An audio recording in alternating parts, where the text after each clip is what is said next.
ఏ తల్లికి పుట్టానో కూడా తెలియని దురదృష్టవంతుణ్ణి. ఆకలితో చెత్తకుండి దగ్గర ఏడుస్తున్న నన్ను పెద్దయ్య చేరదీసి పెంచాడు.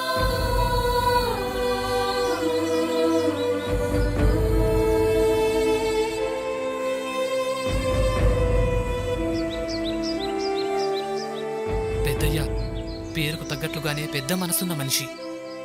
తను తినడానికి కష్టంగా ఉన్న సమయంలో కూడా నాతో పాటు ఇంకో అమ్మాయిని చేరదీసి పెంచాడు. తనే బిందు.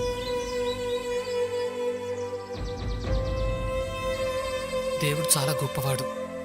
అమ్మా నాన్న లేని మాకు పెద్దయ్యనిచ్చినట్టే ఇచ్చి అంతలోనే దూరం చేశాడు. ఆ సమయంలోనే నాకంటూ ఒకరున్నారని, నేనే తన ప్రాణమని తెలిసిన ఆ క్షణం నా జీవితంలో కోల్పోయిన ప్రతి సంతోషం తన ముఖంలో చూడగలిగాను. తనే నా బిందు.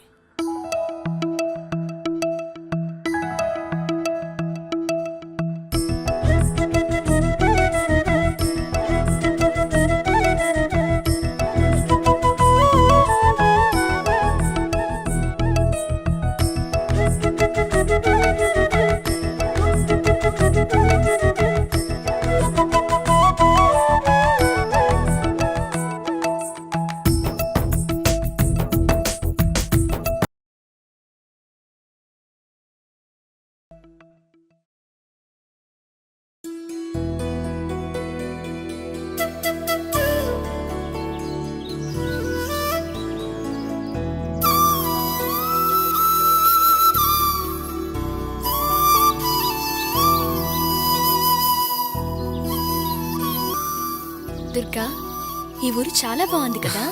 నచ్చిందా? మనం ఇక్కడే ఇల్లు కట్టుకుని పెళ్లి చేసుకుందామా? ఏమంటావ్?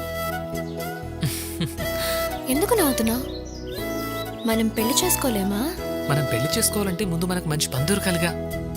మరి పని ఎప్పుడు దొరుకుతుంది? ఈ టిఫిన్ తిని వెళితే దొరుకుతుంది.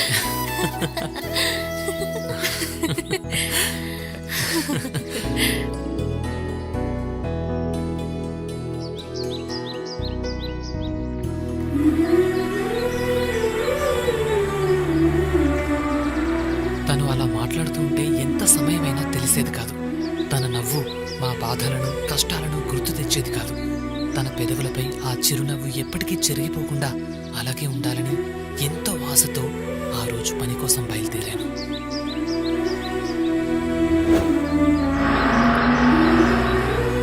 అన్న, ఇక్కడ ఏదైనా పని దొరుకుతుందా? यहाँ पर तो कोई काम नहीं है।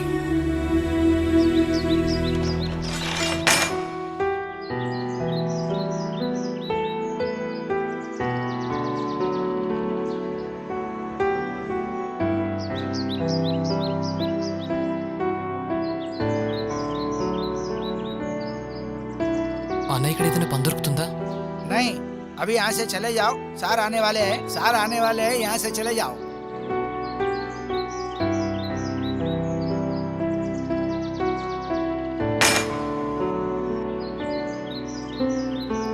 ఎంతో ఆశతో పని కోసం వెళ్ళిన నాకు ఊరికి కొత్తవాణ్ణి కావటం వల్ల ఎవరూ పనివ్వకపోవడంతో నిరాశగా వెనుతిరిగాను.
ఏంటి రెప్ప కూడా వేయకుండా అటే చూస్తున్నావు?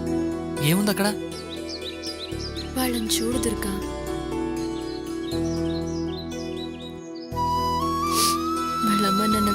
సంతోషంగా ఉన్నారు. అదృష్టవంతులు కదా. అవును, మరి మనమేం తప్పు చేశాం? ఇలా అమ్మా నాన్నల ప్రేమకి దూరం చేశాడు మనల్ని ఆ దేవుడు. మనకు లేని దాని గురించి ఎప్పుడూ బాధపడకూడదు. నాకు నువ్వు, నీకు నేను, ఇదే మన ప్రపంచం.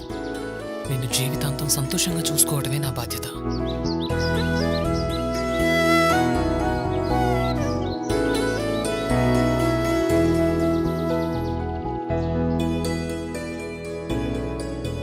తినడానికి ఏం తీసుకురాలేదా? ఊరికి కొత్త కావటం వల్ల ఎవరూ పనివ్వలేదు ఎంత తిరిగినా. పర్లేదులే, మనకి అలవాటేగా. అయినా నాకేం ఆకలిగా లేదు.